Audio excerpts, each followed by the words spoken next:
মানুষ মরে যেতেছে, তোমাদের ফ্যামিলি নেই, ফ্যামিলি থাকে তো এই কাজ শুরু করতে তোমাদের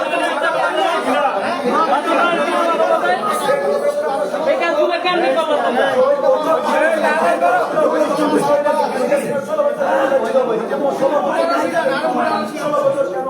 সচিবালয়ের সামনে আসো নাই, এখন আমরা 16 দিন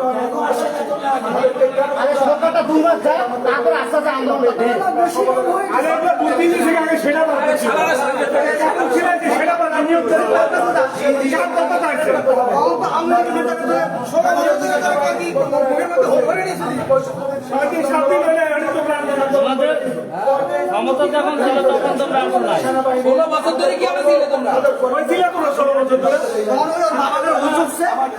ওদের মদত দিছে কে এটা শোনা আগে এটা বার করা উচিত। তোমাদের ইন্ধন দিছে কে? তোমাদের ইন্ধন দাতাকে এখন বর্তমানে নেতাকে বর্তমানে ইন্ধন দেয় কে? তোমাদের রাস্তা তো খুব বেশি হেলে হেলে বলে তোমাদের শেল্টার কে দেয়? শেল্টার বর্তমানে কে শেল্টার দেয়? এমন টাকা নিয়ে হতে যাও তারা তো ইয়ে যুদ্ধ মারা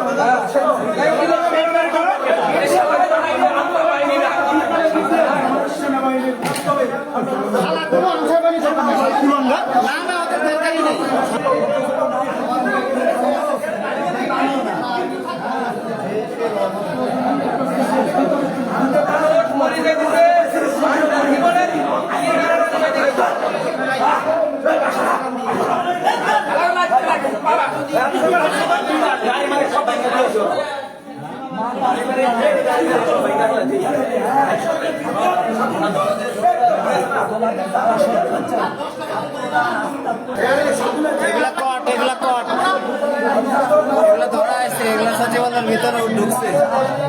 আচ্ছা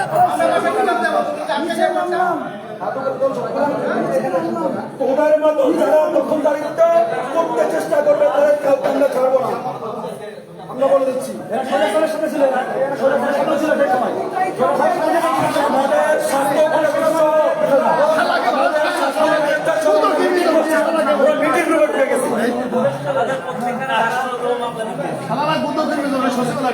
আমাদের সচিবালয়ে ঢুকলো কেন? এটা হলো কথা।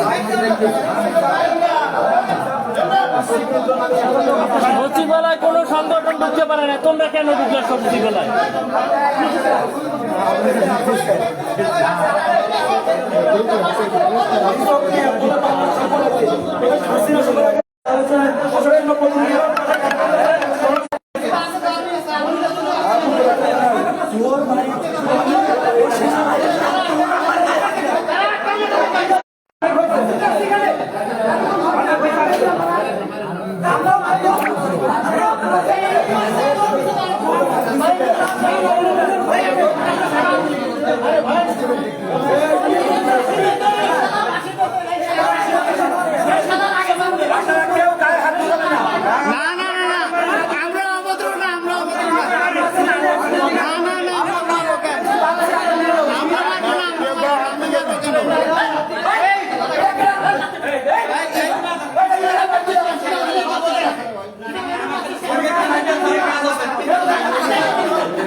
কয়েকজনকে ধরছে। আছে কয়েকজন, বাকিদের সবাই সেনাবাহিনী বাইরে বাইরে পাঠিয়ে দিছে। এরা ভিতরে ঢুকছে দেখে এদের সেফ রেখে বাইরে রাখতেছে। আরো অনেক আছে, অনেক মন্ত্রণালয় আরো অনেক আছে। আপনারা কোন জায়গা থেকে আসছেন? কোন জায়গায়? বাড়ি কোথায়? হ্যাঁ, বাড়ি কোথায় ভাই? ময়মনসিংহ। ভাই রে ভাই,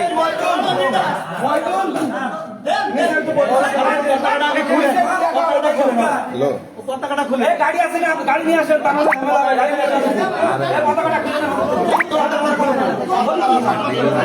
ওরাতে পতাকা মানায় না। এ কি দেশের প্রতি কোনো ভালোবাসা আছে নাকি? এরা পতাকা নিয়েছে।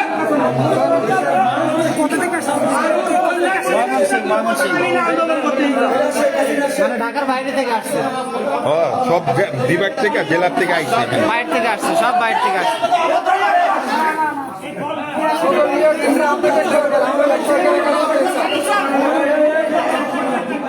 এরা শেখ হাসিনার দোষক, শেখ হাসিনার বেটি মেয়েরা।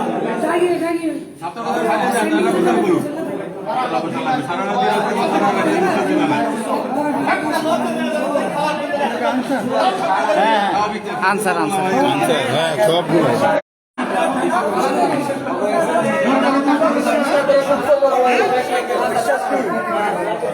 পয়সা দিয়ে ঢুকছে, এই জন্য তো এই বড় বড় মামা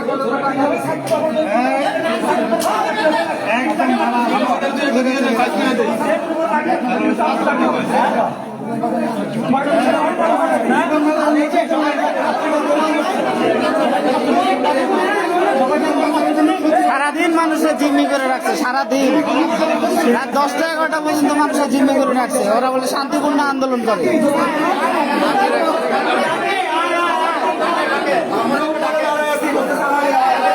হ্যাঁ হ্যাঁ, এটা বলছে ভাই, এটা বলছে ভয় আয়। যাও না, যাও না, করে গেল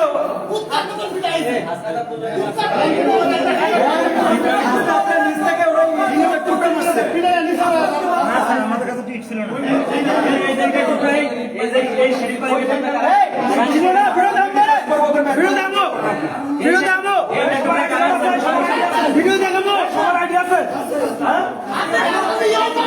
মনে হয় কিছু বছর থাকতে পারে ভিতরে।